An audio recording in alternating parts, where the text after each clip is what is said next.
Well, if you take Saddam out, and of course you've got a very high Shia population in Iraq, what's Iran going to do? We should have pushed on to Baghdad. We should have toppled Saddam in 1991. Were there those voices in the Bush administration then at the time? I would say if there were, they were very quiet, and they were certainly in the minority. I mean, who replaces Saddam? What kind of regime do you have in Baghdad?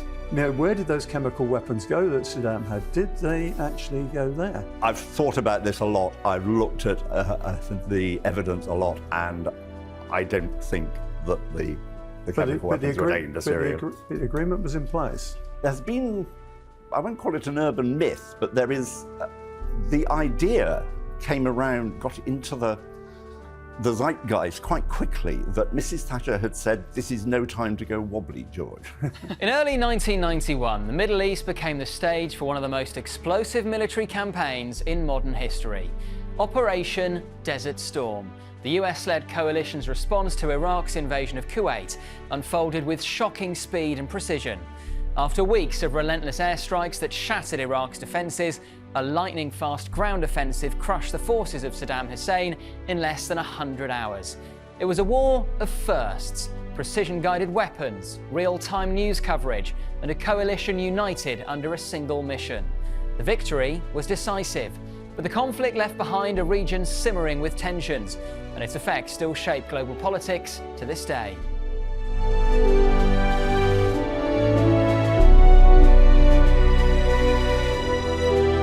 I'm James Hanson, and welcome to History Undone, the show where we look at how the briefest of moments can shape our world. Every week we focus on a different battle or military campaign, and with the help of our experts we ask whether split-second decisions could have changed the outcome and history itself. Today it's Operation Desert Storm, the culmination of months of coalition build-up and a victory that cemented the Gulf War as a defining moment in modern military history. Yet what if the US-led coalition had faltered in its mission to liberate Kuwait? And perhaps more importantly, what if George H.W. Bush didn't call a ceasefire when he did, and instead drove into Baghdad and toppled Saddam's regime in '91? Would the future of the Middle East have been altered forever? And would it have removed the need for his son, George W. Bush, to launch the war in Iraq 12 years later? Those are questions for our experts, and joining me, as ever, is the historian and author, Rear Admiral Dr. Parry.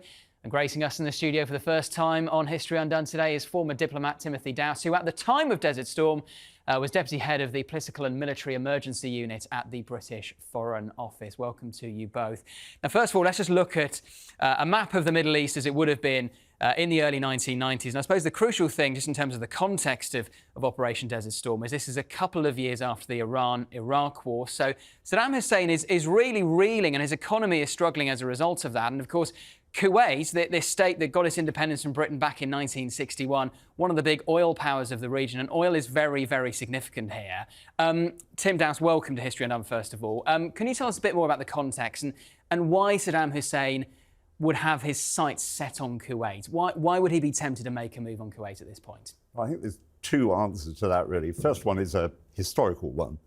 Really from if you go back to the Ottoman Empire, Kuwait was part of and Iraq were part of the same bit of the Ottoman Empire. And when Kuwait becomes independent in 1961, it has previously had a defence agreement with Britain, but it becomes independent in 1961, and almost immediately the Iraqis start making threatening moves towards it. And Britain in '61 sends forces very quickly, ground forces and air forces, and the Iraqis back off. Subsequently, the Iraqis and the Kuwaitis agree on a border that Kuwait will be independent, but the Iraqis retain a desire always to, and they feel that Kuwait is really not an independent country. It really should be part of Iraq. So that's the historical background. But the immediate background, as you say, Iraq is recovering from the very grueling Iraq-Iran war. Its economy is in a very bad state. It needs money to reconstruct. It is very concerned, because most of its income comes from oil. It's very concerned by the oil price. And it believes that Kuwait, with some justification, that Kuwait and the UAE are overproducing oil, breaching OPEC agreements, and that is pushing the price of oil down. So the first thing Saddam Hussein wants, he wants the Kuwaitis to agree to stick to OPEC production limits. And the Kuwaitis do agree to that eventually. But secondly, Kuwait has given Iraq a lot of loans during the war, and they want to call in these debts now the war is over, and Saddam doesn't want to pay. And actually he says, well, shouldn't have to repay money to brotherly Arabs. But the Kuwaitis don't really see it that way. They're quite hard-nosed. They say, no, we want our money back. So that's the immediate background. And Saddam starts building up forces in a threatening way towards the Kuwait borders. And everybody, I think, including in the British Foreign Office, for example, but also in the US, everybody thought this is Saddam's bullying tactics. He's threatening, but he won't go further.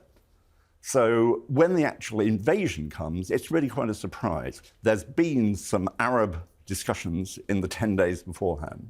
There have been reports coming back from the British Embassy in Baghdad, and who have been keeping an eye on the roads between Iraq and Kuwait, and saying there's a lot of military traffic going down this road. A lot of tanks, a lot of logistic equipment. Perhaps we should worry. And there are discussions for about the 10 days before the invasion, but there's still the belief, right up until, I would say, perhaps 24, 48 hours beforehand, that Saddam is threatening, but this is bringing political pressure. And in fact, we talked to the Saudis, we talked to the Egyptians, we of course talked to our intelligence allies like the Americans, and everybody really has the same view. And the Saudis and the Egyptians say, don't worry, this is an inter-Arab problem, we can sort it out. There is a meeting of Arab countries which appears to be successful, which appears to take the pressure off shortly before the invasion, and everybody begins to relax. And then right at the last minute, there's a thought, well, perhaps he is going to go over the border, but he's not going to go all the way to Kuwait, to Kuwait City. He'll grab a couple of islands because he wants more access to the Gulf, down the Shatt al-Arab. He might seize an oil field because he's accused the Kuwaitis of stealing oil from an oil field that essentially crosses the border. But so there is a thought right to the last bit that he may not go all the way. He may not go all the way, he might grab a bit.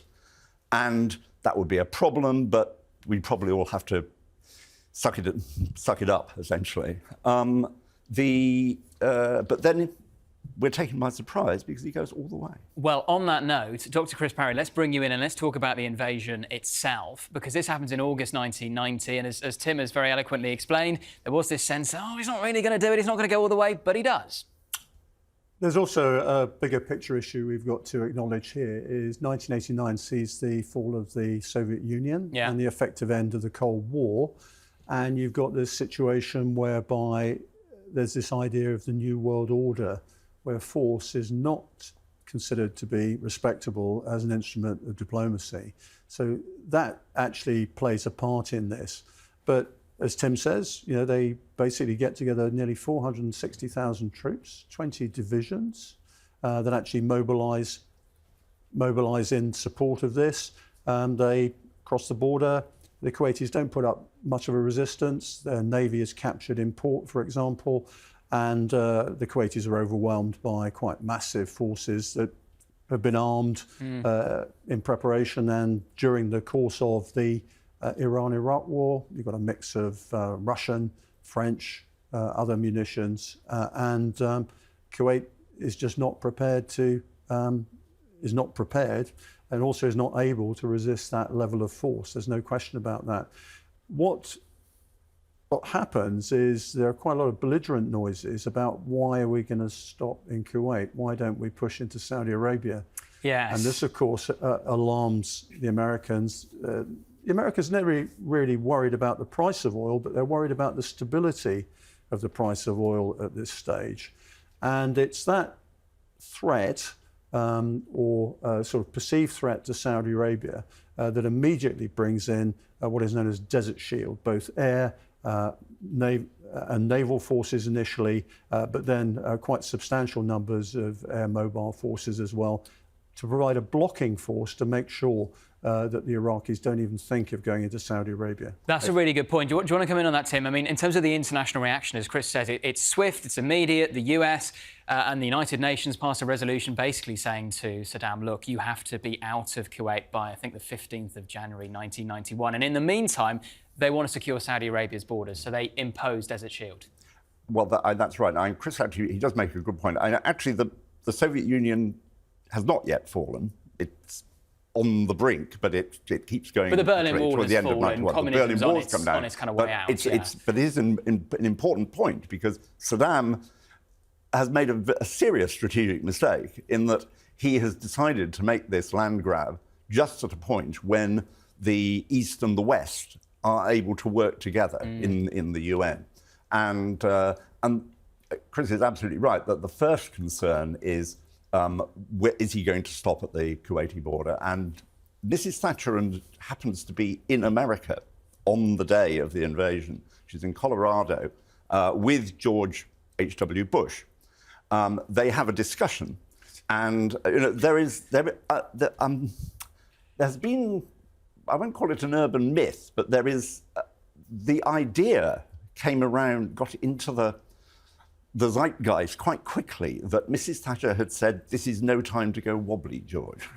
Now, I've looked at the documents and the records of their discussions. I have to say, I don't see much sign of that. He is pretty firm, and they are in pretty well full agreement right from day one. Where I think there was some difference was that there were quite a lot of people in America who said, well, Saudi Arabia is what we've got to worry about. Yeah. So let's get troop forces into Saudi Arabia to make clear that the Iraqis cannot go further. And they're more concerned about that than actually recovering Kuwait, than liberating Kuwait. Whereas Mrs. Thatcher, right from the beginning, she is certainly very concerned about the effect on oil supplies, but she is also very concerned that if Iraq is allowed to make a grab for Kuwait and get away with it, then this starts driving a coach and horses through the UN Charter. There's some parallels here with Russia and Ukraine. And the Falklands. I mean, yes, her language at this time is very much, you can't actually do this sort of thing. And certainly not after, as Tim and I both agree, there's a total change of international atmosphere at this time. There's a window of opportunity for this new world order. And George H.W. Bush personifies that. He proclaims that in all his speeches at the time. So the timing is absolutely appalling from Saddam's point of view. So you've got Desert Shield. Then you have, let's talk about Desert Storm itself and how that comes about, because this deadline of the 15th of January is set by the United Nations. It's not met. Saddam, being Saddam, stays in Kuwait. And then 2 days later, the 17th of January, they launch Operation Desert Storm, and they begin with the aerial campaign. So they target Iraq. Yeah, a very substantial air campaign. It's pretty famous. One can see it all over media at the moment. Takes out the command and control nodes. It takes out quite a lot of the government buildings. It particularly targets ammunition, supplies, and also airfields as well. But remember that the Iraqis have got a very powerful air force that includes airborne early warning aircraft, a lot of fighter ground attack aircraft, and has actually performed quite reasonably in the Iran-Iraq war. So that's significant. That has to be totally grounded so that the Americans and the Allies can have total air supremacy. And all the while, from August onwards, you've been building up nearly 2 corps, that's 8 divisions worth of troops in Saudi Arabia, to shield Saudi Arabia, and there have been a few flashpoints down the coast here towards Al-Kafji is a village that obviously had some issues associated with it, and there was some fighting there. And while that's going on, the Americans are planning for actually retaking Kuwait. Now, initially, the plan is what is known as a 1-corps operation. 4 divisions are going to punch their way into Kuwait.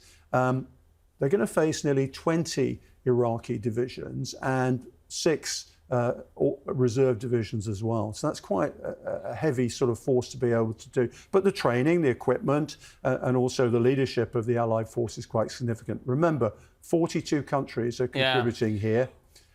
Notably, France, The UK, United States, obviously, but also quite a lot of other countries too. Syria, oddly enough, is putting 15,000 troops into this. That's a really good point. And just before we come on to the ground campaign, which of course happens in 100 hours pretty much and is remarkably effective, Tim, let's bring you in on the coalition that is built by the US, because that's really significant. And that also explains why later on, as we'll come on to, they didn't move on Baghdad and try and topple Saddam, because they want to keep together this coalition they've assembled. Well, that's absolutely right. The whole Desert Shield period, this 5-6 months that is spent bringing more and more forces in, and the Americans, on a number of occasions, decide that we've got to have more. And actually, the British follow suit. And so we actually send a larger number of reinforcements in late November to Saudi Arabia. But the triumph, in some ways, from the diplomacy point of view, is that this coalition is built up. And there are a series of UN Security Council resolutions, quite choreographed in a way, so, all of them with a purpose, but choreographed to keep the pressure building all the time on Iraq. There is a problem in October because the Israelis kill a lot of Palestinians in Jerusalem. And there's a lot of concern that that is then going to distract the Arab countries that are in the coalition, and that we could lose them, because the Americans don't want to criticize the Israelis. So there's a lot of work in New York goes on to try and handle the two separate crises, if you like, that are going on. From the point of view of diplomacy, it's really quite a triumph to get such a large number of countries not just supporting politically, not just voting with us in the United Nations, but actually sending forces. And that, again, it's probably of more political significance in a lot of these cases than it is of military significance, where military is concerned. The British are the second largest. The Saudis obviously are contributing their entire army. The French send a light division, and with helicopters, a large number of helicopters, it's air mobile. So building that force helps to keep the pressure in itself on Saddam, who sees things building up. And he does begin to make a few concessions. He releases the civilian hostages, for example, in early December. Again, you could say that was a strategic mistake on his part, because we had a lot of concerns about if military action is necessary, and there is always an if. Yeah.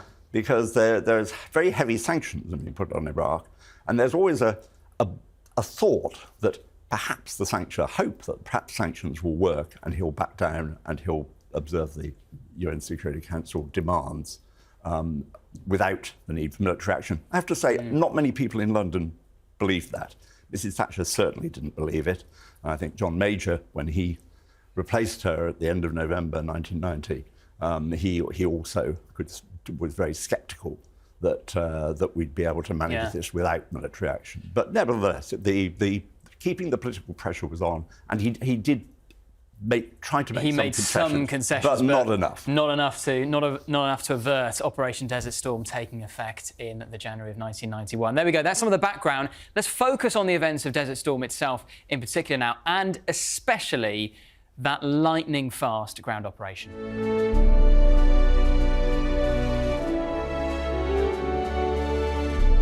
Right, now before we get into the decisive strategies of the conflict, let's run through some of the key statistics. During Operation Desert Storm, the coalition brought together over 950,000 troops from 35 nations, with the United States contributing a massive 700,000 personnel.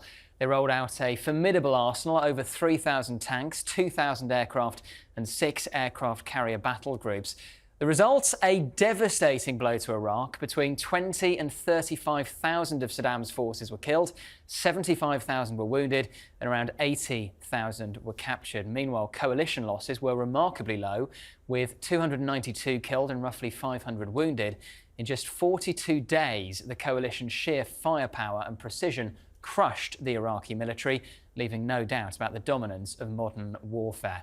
OK, we're zooming in a bit now and focusing on the events of Operation Desert Storm itself. We've talked about the build-up and Desert Shield and Saddam deciding not to withdraw from Kuwait. Once Desert Storm takes place, Chris, I mean, it is remarkably effective. It's a combined forces operation. Talk us through the ground plan, I suppose.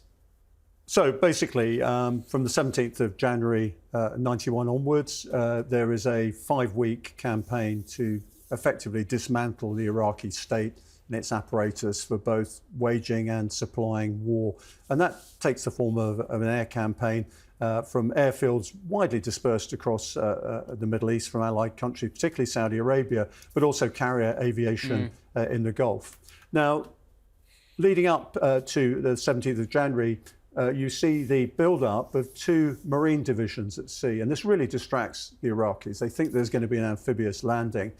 You've also got a situation where there's a thing called the Wadi al-Batin here. It's a route just to the west of Kuwait. And what the Allies try and do is focus Iraqi attention on the Wadi al-Batin. Now, General Norman Schwarzkopf saw early that the Iraqis had really fortified this southern border, very difficult. As I said earlier, nearly 20 divisions are involved here. But what they notice is only 4 very sparse divisions out here.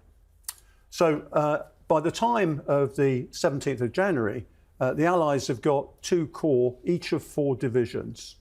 So you've got the 7th Corps, which is a heavily armoured one, which includes 1 British armoured division, and that basically is to the south of the Wadi al-Batin.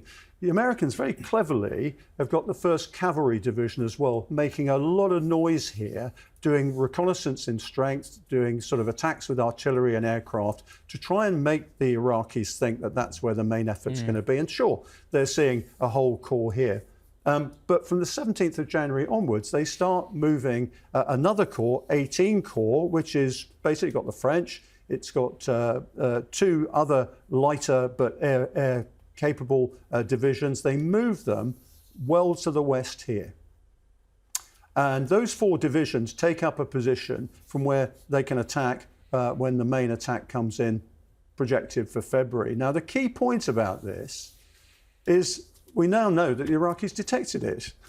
And they actually brief Saddam and say, look, there's an awful lot of helicopters and other forces going out there to the west. There's including armour, all sorts of other things. We need to do something about this. But unfortunately, they are so fixed by these 2 marine divisions and the fact that the other division is really probing here from the south, that they think this is a feint. And they can't do anything about it anyway, because they can't redeploy. Why? Because the Americans have got, and the Allies have got such air dominance. If they move away from their fortified positions, they're going to get taken out anyway. And we saw later with the so-called highway of death, if the Iraqis were out in the open, they were going to get absolutely smashed. So even though they actually detect what this famous hook to the left, they can't really do anything about it. But that's the basic battle plan. And by the 24th of February, the 7th Corps attack up the Wadi al-Batin. That obviously focuses Iraqi attention. Meanwhile, you have a huge drive from the west, an encirclement operation by 18 Corps, and in 4 days, 100 hours, it's all over, because the Iraqis say, we just can't cope with this. And Chris, put it into kind of military history context. How decisive, how impressive an operation is it, the ground operation in particular, to do this in 100 hours? Oh, yeah, it's incredibly impressive. You know, it's very much like the sickle cut in the Ardennes in 1940. The key issue is the logistics that are able to sustain the momentum here throughout. I mean, largely, the Iraqis weren't privy to what exactly constituted what was going on in the West. They knew it was a massive movement, but they probably didn't think there was a whole corps of 4 divisions here, including basically 82 and 101, and also the French divisions as well. But at the same time, they're getting punched very hard here just to the west of Kuwait. And of course, every general on the Iraqi side will say, hang on, we're getting encircled here. It's a double encirclement in some ways, because once they punch through the Wadi al-Batin, they turn northeast into Kuwait. And, you know, you've got 500,000 troops trapped here. Tim, do you want to pick up the story? How do we get to the cessation of hostilities and then the eventual ceasefire? Well, I think before we do that, we ought to just mention that almost from day one of the air campaign, Iraq tries a political move, which is it starts firing Scud missiles at Israel. And these are the old Soviet Scud missiles. These are the old Soviet Scud missiles. But we do not know that they have not got chemical warheads. So that's a big concern. And something we haven't mentioned is that there was very, very big concern that Iraq would use weapons of mass destruction, chemical or biological. And they had used chemical weapons during the Iran-Iraq They used them against war. the Kurds and against the Iranians. So, and that was a big concern we did have. But they started using them against Israel and in an attempt to get the Israelis to retaliate, hoping that if Israel comes in, the Arab coalition will fall apart. And it would certainly have been a major political problem. And I experienced this myself from the Foreign Office bunker where I was working during the hostilities, that it was touch and go whether you got the news of a Scud first from CNN or from the AWACS that was monitoring the airspace. But it was being looked at very carefully. And the phone lines between Washington and London and Jerusalem to Yitzhak Shamir, the Israeli Prime Minister, a very tough, liquid Prime Minister, to saying, please exercise restraint, we'll take care of it, we will make sure this stops, don't retaliate. I mean, what was interesting about that, CNN actually reported one of the Scuds contained chemical warhead. And God bless the Israelis, they actually went and checked first to make sure that actually there were chemical weapons. What it had done is hit a chlorine tank, basically, and everybody thought there's that. But it did divert quite a certain amount of coalition firepower on Scud hunting. So aircraft that could have been hitting targets more relevant to the liberation of Kuwait were actually patrolling the Western Desert, trying to find the Scuds, and indeed special forces were involved as well. I mean, it's also slightly diluted politically by the fact they fired them against Saudi Arabia as well as part of the campaign. So the message was slightly sort of lost in that sense. And so, Tim, at what point does Saddam go, you know what, the writing's on the wall, I'm going to withdraw from Kuwait? It's really at the last minute. So I think the ground campaign has been going on for 4 days, and suddenly Tariq Aziz, the Iraqi foreign minister, sends a message to the UN to say Iraq accepts all Security Council resolutions, and we're including the need to withdraw from Kuwait. Now, he doesn't actually say when they're going to do it, so it's not good enough. And actually, the coalition says, well, sorry, that's not good enough. And also, it's coming from Tariq Aziz, it's not coming from Saddam personally. But also, by this time, as Chris says, the Iraqis are being absolutely mercilessly slaughtered. And some of them are on the so-called highway of death out of Kuwait. And although I've seen it said that actually it was equipment that was being destroyed, and the Iraqis pretty soon got to the idea that you ran off into the desert and let the bombs hit the tanks and the trucks. Nevertheless, it's very dramatic what's going on, and it's being covered a lot in the media. And what happens is, and actually, again, I was on duty overnight on the night that the decision was taken to not cease fire, but cease hostility, active hostilities, is that the Americans say, well, this is just beginning to play really badly politically. They're obviously on their way out. The media are reporting that they are being slaughtered. Colin Powell is quoted, something that's always stuck in my memory. He said, it's not in the tradition of the American armed forces to shoot people in the back. George H.W. Bush calls John Major and says, I've decided Douglas Hurd is over in the White House when the decision's taken. It's discussed with him as well. But the Americans are essentially taking the decision. And the president says to John Major, I've decided we're going to call a halt. Are you comfortable with that? And John Major says, well, my military think we could probably go for another couple of days, but if it's your decision, then I'm not going to second guess you. And they then start talking about what the requirements are going to be. Because there hasn't been a lot of planning for how to actually end the fighting. It sounds odd. The Brits have done, because that's what we do, had done quite a lot of thinking about the various scenarios under how things might end and what the conditions for a ceasefire would be. And, and really from October 1990 onwards, we've been trying to talk to the Americans about this and giving them papers and saying, what do you think about this? And it's very difficult to get a response. And the Americans were much more inclined to say, let's win and then we'll think about that. Well, on that point about the various scenarios that could have happened instead of what really did, let's move on now. We've talked about the real history of Operation Desert Storm. Now let's undo all of that. This is History Undone.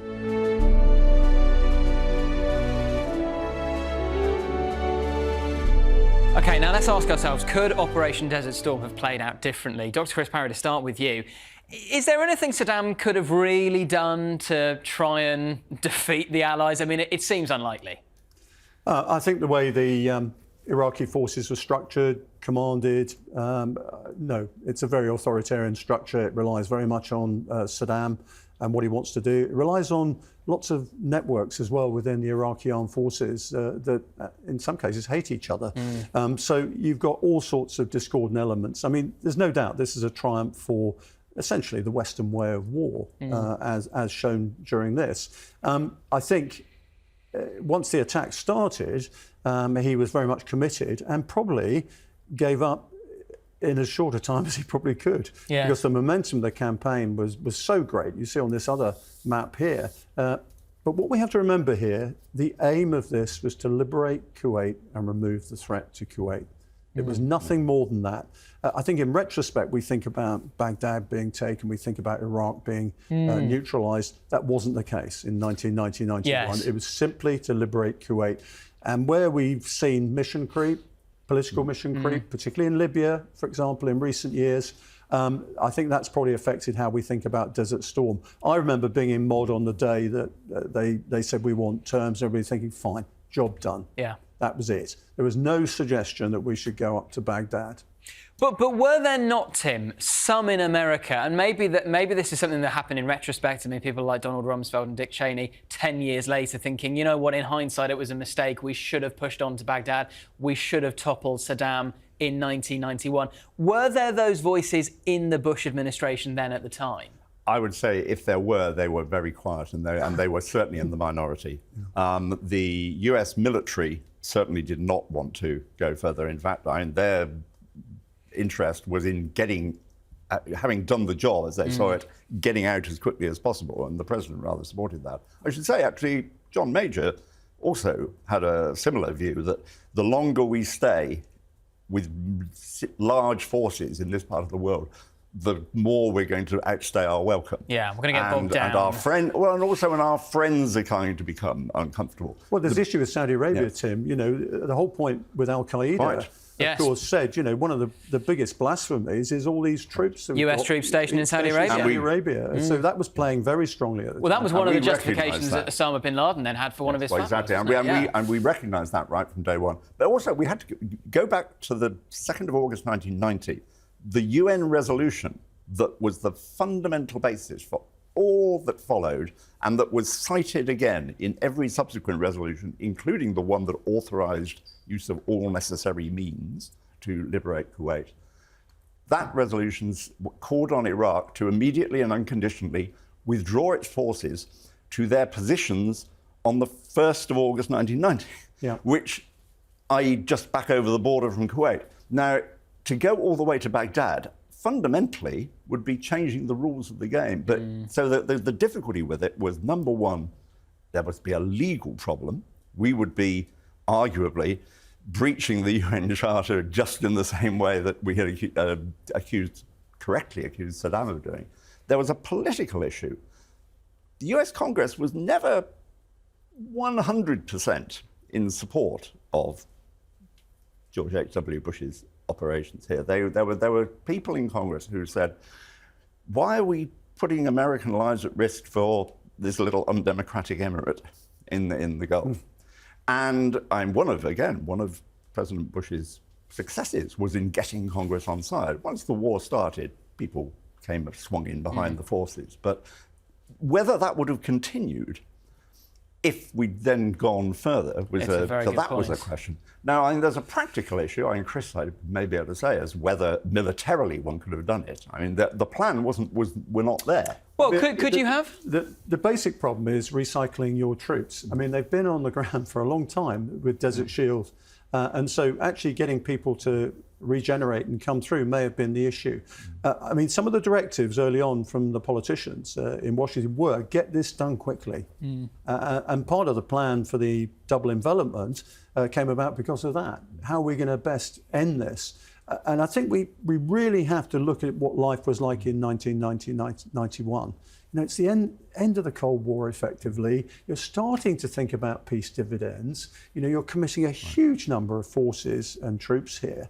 And essentially, it's the last shake of, if you'll pardon the pun, the last shake of, you know, American power exercised in a unipolar moment. But surely if they really wanted to, that they would have had the military wherewithal to push onto Baghdad and topple Saddam. But again, I mean, one of the most important things as a military commander you want are political objectives. Yeah. Okay, we provide the means, we deliver political objectives. There are no political objectives to deliver inside Iraq except for isolating the Iraqis in Kuwait and defeating them. That's it. And frankly, the generals almost would have turned around and said, look, that's what you told me to do. Yeah. I've done it. You now want me to do this. That is another operation.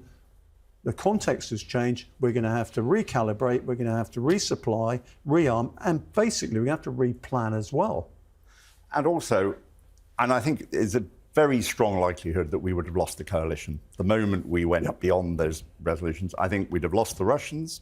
We'd have certainly lost the Chinese. We'd have lost several of the Arab countries as well. And as I had said, building that coalition was a huge triumph, actually, of US. So exactly what happened in Libya. Immediately, the mission changed in Libya from humanitarian protection to regime change. The Russians and Chinese fell away, and all the Arab nations said, well, that's not what we signed up for. Now, that didn't mean that people wouldn't have been happy to see Saddam go. And indeed, there was quite a lot of discussion about, well, what will happen if Saddam does fall? The Saudis, the Emiratis were vitriolic against Saddam personally. They all thought, well, he'll probably be replaced by another general. There was a discussion about whether the Iraqis being repatriated from Kuwait should be allowed to keep their weapons, on the basis that once they got back to Baghdad, they might have decided to have a go at Saddam. But nevertheless, it had to be the Iraqis who did it. And Saddam had kept his security forces, his presidential security forces, pretty well held back around Baghdad.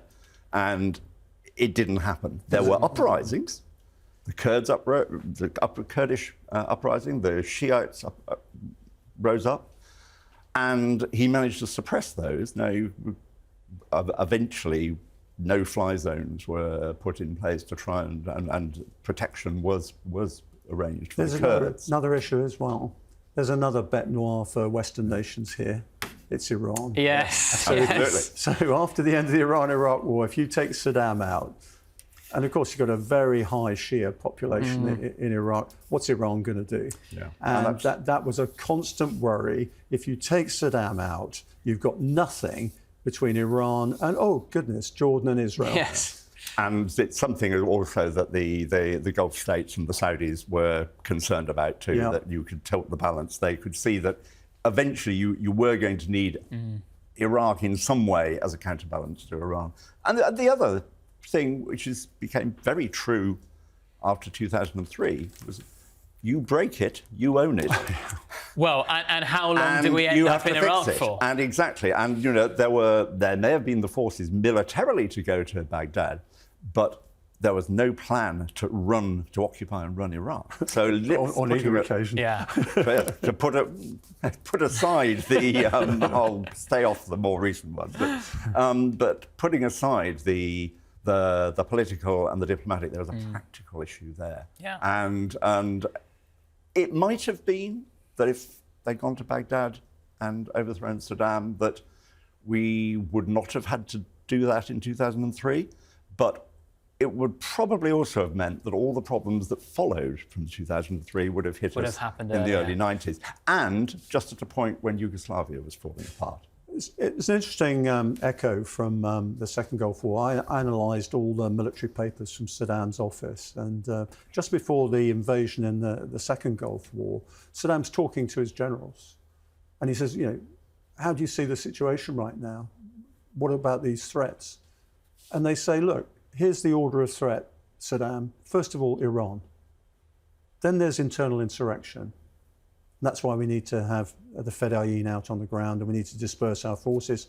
Number three, the 280,000 British and US troops on our southern border.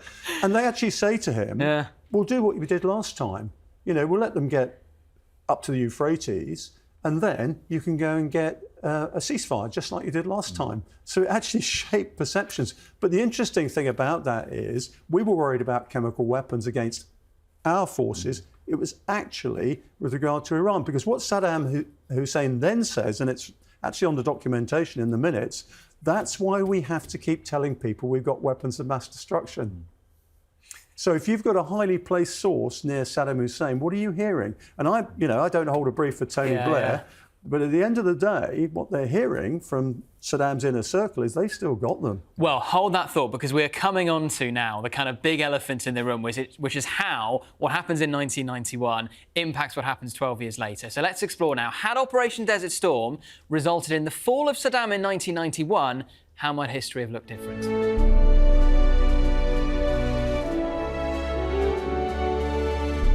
OK, let's do what we love doing here on History Undone. Let's ask ourselves, what would have happened? What would the Middle East look like today had Operation Desert Storm resulted in the fall of Saddam in the early 1990s? Dr. Chris Parry, start with you on this. I mean, who replaces Saddam? What kind of regime do you have in Baghdad? Well, I think Tim and I would agree that you're going to get somebody else from the Ba'ath Party or a military leader. It's going to look very much the same. All the tribal networks are in place in Iraq still, so it's going to look very much like Saddam. Whether that person or that grouping is going to behave in the same way, we don't know. I suspect it is, because the same pressures, the debts and all that sort of thing apply. I mean, I think what is interesting about this is how the neighbours actually react. So if you've got a weakened regime in Iraq, Iran's going to think, you know what, we want revenge for the Iran-Iraq war. We've got to actually really make a statement here. I mean, I think also a continuing regime, whether it's Saddam or anybody else in Iraq, means the Americans and the Allies have to stay in Saudi Arabia. And there's a direct link, as we hinted earlier on, to 9/11 there. Yeah. Well, let's pick up on that, yes. Tim. I mean, of course, it depends on how it happened, how he fell. I think Chris's scenario of another strongman taking over is the most probable. But it's not the only one. And certainly when people were brainstorming this in advance, what might happen after a fall of Saddam in these circumstances, there were quite similar conclusions were brought in both Washington and London, which was that, well, one thing we could probably expect is that the Kurds up here will make a bid for independence. Yeah. Which will be extremely unpopular with Turkey, with Syria, and with Iran. They would probably all try and come in to either close it down or at least get a piece. And would the Americans intervene to try and protect the Kurds? I think it would have been politically very difficult to do so. I mean, Turkey is a NATO member, after all. And Syria's just been on your side as well. Exactly.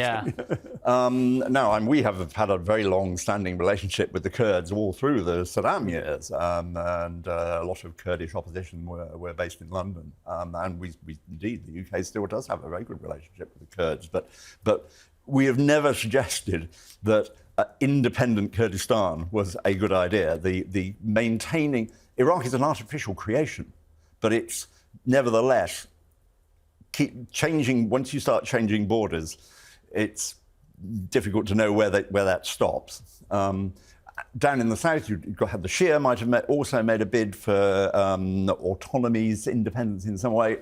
Brings in the Iranians. rather as we saw, actually, after 2003, the Iranians became very heavily engaged, not in a good way, with Iraq.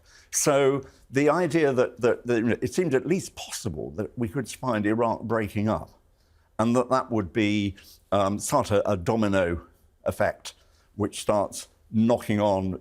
Very concerned we would have been about Jordan, certainly a linchpin over the years of Western policy in the Middle East. They had a very difficult time through the whole Desert Storm period because King Hussein essentially had been Saddam's closest ally. And Jordan suffered more than most countries as a result of the sanctions on Iraq. I mean, significantly, the Palestinians supported Saddam. And of course, a very large Palestinian population in Jordan at this time. Yeah. And it didn't do them any favours that they were essentially on Saddam's side. And Chris, do you think that Iran gets emboldened by the fall of Saddam, essentially? Oh, almost certainly. And I think we've seen Iran progressively get involved with Shia networks and all the other political issues now that, that Saddam's no longer there. So another incentive for the Americans not to oversee the fall of Saddam because they don't want an emboldened or the regime. Now, in fact, the UK starts thinking about post-war Gulf security from very early on, really before the end of September 1990, only 2 months after the invasion. We never considered the possibility that we would fail to liberate Kuwait. But what happened afterwards was a big issue, and it was something else on which we repeatedly tried to engage the Americans, and we did eventually. But we also were starting from the position that whatever the future security arrangements in the Gulf were going to be, it had to be Arab-led, the countries of the region. And indeed, the Saudis and the other members of the Gulf Cooperation Council, they all said, yep, we have to be in the lead with this. We will get our act together. And, they never really did. So, in the end, their own national interests were not united enough to create a credible Gulf security arrangement, which we thought should include Iran and Iraq. Chris, what do you think the impact would have been on groups like Al-Qaeda, on Islamic fundamentalism? I mean, we mentioned earlier on that Osama bin Laden, one of the justifications for one of his fatwas in the 90s was the fact that you had US troops stationed in Saudi Arabia. So if the Gulf War had played out differently and if Operation Desert Storm had resulted in the overthrowing of Saddam Hussein's regime, what does that mean for people like Osama bin Laden?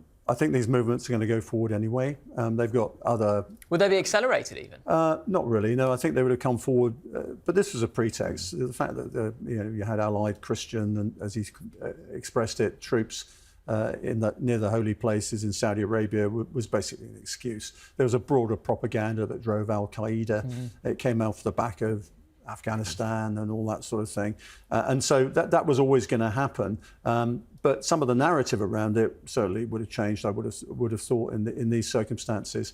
I think the key issue here is certainly the way Iraq develops. Now, just imagine, and Tim's point is well made, let's see Iraq collapsed as Syria has just done.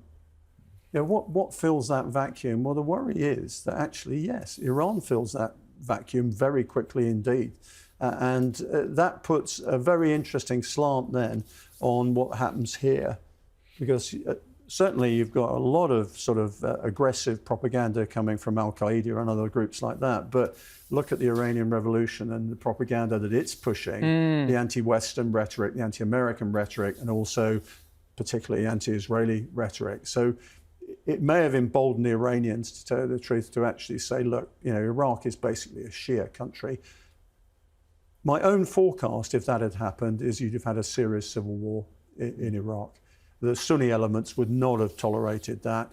And I think you'd have found a situation where Iraq would have gone very much like Syria in that sense. And you'd have seen a civil war between Shia and Sunni. And having been there after the Second War myself, these intense, bitter hatreds between these tribal and confessional groupings would have erupted, I think. But it very nearly did have that anyway. Yes, indeed. With the Kurdish and the Shia uprisings. Yes. And actually, there was a question: should the coalition have gone in to help both the Shia and the Kurds. The Shia said, give us weapons. Well, we had the no-fly zones, of course. Well, that was much later. And it was the inability to sustain those no-fly zones without the possibility of taking losses that leads partly to the second Gulf War. But under this scenario, are we saying that the war in Iraq in 2003 doesn't happen, basically? I think intervention may have happened, but for reasons other than that. I mean, if you don't have the first Gulf War being run as it is, and you find that the regime has been changed, I think, as I think Tim and I both agree, you're still going to get a strong man in there. It's the only way you hold Iraq together, to tell you the truth. So the behaviours are likely to be the same. So you're going to have to go back and deal with the fact you can't maintain the no-fly zones, the fact you still think they've got weapons of mass destruction. You think that the new regime that replaced Saddam would still maintain this pretense that they've got WMDs because it gives them a sense of... Well, it's no pretense. After the first Gulf War, they're actually developing... Well, true. You know, and we found they got much further down the track, for example, on the nuclear front than we had thought they had. And chemical and biological, we were... I mean, what's really interesting is before the first Gulf War and extending beyond the second Gulf War, there's an agreement between Syria and Iraq that if they're attacked by a third party, they are going to look after each other's chemical weapons. So you have to ask yourself, you know, where did those chemical weapons go that Saddam had? Did they actually go there? Are there any impacts? I have to say, I was head of, by the time of the 2003 invasion, I was head of counter-proliferation in the Foreign Office, and I sometimes thought that I was the last person in Whitehall who thought that we would still find some WMD.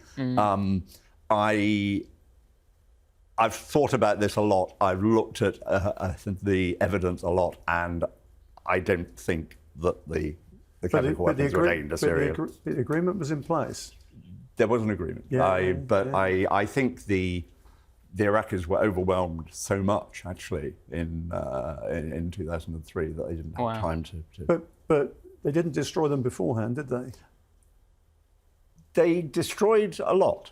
I'm not going to second guess the Iraq survey group that went in to try and discover what had actually happened. But as I said, you know, the Iraqis were pushing the line that we've still got them, not to deter us, but to deter the Iranians. To deter the Iranians. That was the key point. I mean, we genuinely believed that they had got the WMD, and they certainly had the capability to produce it. My own view has always been that if we had not done what we did in 2003, and you can argue forever over whether it was the right time. My own view is if we hadn't done it then, we would probably have had to do it sometime in the next 5 years. But because our sanctions were eroding, but you know, that's a what if. Well, it's a truly fascinating what if. Very briefly from both of you, I just wonder if there's any domestic US political implications from if the Gulf War plays out differently and results in the fall of Saddam. I mean, if the US still has a kind of active presence going into, for example, 1992 election year, does that impact Bush's re-election? I mean, he emerged enormously popular from the Gulf War, but that dissipated as a result of the... But it's the economy. It's the economy stupid. Exactly. But the point is, the economy's top of the agenda in 92. If foreign policy's top of the agenda in 92, does that change things? But James, job done. Yeah. That's the point. You know, that's what you're supposed to do as the Commander-in-Chief. Job done. We're worried about the economy. We've got sky-high spending on the military. We're going to have to replace all this kit. And I think that was the reason why it was lost. Yeah. And what played well was not just the amazing military triumph, but they got the boys home pretty quickly. And they didn't become bogged down and get involved with nation building and all these other... And look what happened to Churchill. Successful Second World War leadership. And of course he's elected out in 45. Yeah. But just come back again to something I mentioned earlier, from the European point of view, what then happens through the first half of the 90s is the Balkans blow up. Yes. And if we've got a large proportion of the British Army stuck out in the Middle East, then how do we deal with that? So that was so options for change, I think, might have looked rather different. Well, listen, Tim, Chris, we could talk about this for hours. I'm afraid that's all we've got time for, but thank you both so much. I think what we can say definitively is that, look, Operation Desert Storm, given the might of the US and the coalition they've been able to put together, was always going to result in Saddam Hussein's forces being driven out of Kuwait. That's not really the crucial what if. The crucial what if is, What if they then decided, you know what, we want to topple the regime in Baghdad, we want to get rid of Saddam Hussein in 1991. Now, for the reasons we've discussed, politically that probably was never going to happen. But there have been those who in retrospect say that might have been better. And had it happened, what does that then mean for the region? Well, it almost certainly emboldens Iran. Remember, this is only a few years after the end of the Iran-Iraq war. And so Iran would seize on that opportunity. Iraq itself would quite possibly descend into civil war. What does that mean for the wider region? What does that mean for Israel and Palestine as well? And who then is running Iraq? Do you get a situation much like Syria now, where you've got competing militias struggling for power? Do you get someone else in the Ba'ath Party emerging, another kind of Iraqi strongman in the style of Saddam? And crucially, do you get the second Gulf War? Do you get what became the war in Iraq in 2003? Some really big long-term consequences, all stemming from Operation Desert Storm back in 1991. I'm afraid that's all we've got time for today, but my thanks to Tim and Chris for joining me, and we will be back undoing more battles from history very soon. But in the meantime, remember to like this video and subscribe to our channel History Undone on YouTube. And don't forget, you can also listen to the show wherever you get your podcasts. And we'll see you next time. Goodbye.